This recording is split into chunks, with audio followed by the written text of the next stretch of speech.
அஸ்ஸலாமு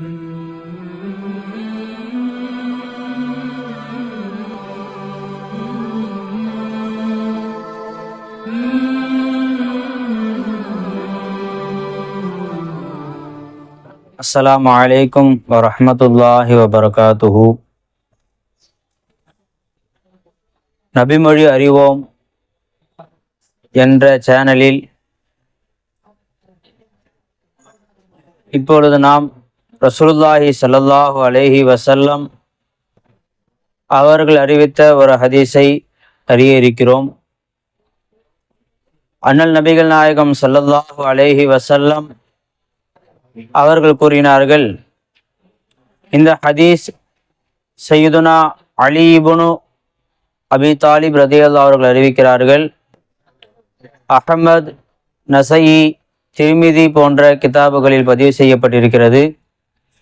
நபிகள் நாயகம் ஸல்லல்லாஹு அலைஹி வஸல்லம் அவர்கள் சொன்னார்கள், அல் பகீலு, கஞ்சன் என்பவனாகிறவன், அல்லதி ذكرت عنده فلم يصلي علي, அவனிடத்தில் என்னை நினைவு கூறப்பட்டு என் மீது எவன் ஸலவாத்து சொல்லவில்லையோ அவன்தான் கஞ்சன் என்று ரசூலுல்லாஹி ஸல்லல்லாஹு அலைஹி வஸல்லம் அவர்கள் சொல்லி காட்டினார்கள்.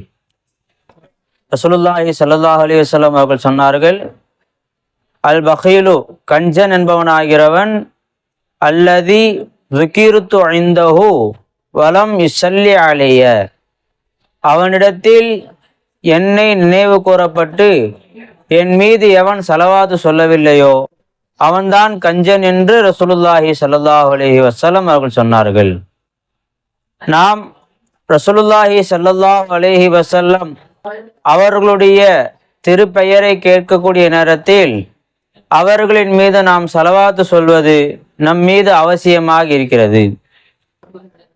இந்த ஹதீஸில் ذكرت عنده, நான் நினைவு கூறப்பட்டு என்று ரசூலுல்லாஹி ஸல்லல்லாஹு அலைஹி வஸல்லம் அவர்கள் சொன்னார்கள். இந்த ஹதீஸுக்கு விரிவுரை சொல்லக்கூடிய பெரியார்கள் சொல்கிறார்கள், ரசூலுல்லாஹி ஸல்லல்லாஹு அலைஹி வஸல்லம் அவர்களுடைய பெயரை கேட்டு எவன் ஸலவாத்து சொல்லவில்லையோ அவர்தான் கஞ்சனாக இருக்கிறார் என்பதாக இந்த ஹதீஸுக்கு விளக்கம் சொல்கிறார்கள். எனவே எப்போது நாம் ரசூலுல்லாஹி ஸல்லல்லாஹு அலைஹி வஸல்லம் அவர்களுடைய திருநாமத்தை கேட்டாலும் அவர்கள் மீது ஸலவாத் சொல்லக்கூடியவர்களாக நாம் மாற வேண்டும். அந்த பெயர் நினைவு கூறக்கூடிய நேரம் மட்டும் இல்லாமல் மற்ற நேரங்களையும் அதிகமாக நாம் ஸலவாத் சொல்லக்கூடியவர்களாக நாம் மாற வேண்டும். அல்லாஹ் தஆலா அவ்வாறு அதிகமாக ஸலவாத் சொல்வதற்கு நமக்கு தௌபீக் செய்வானாக.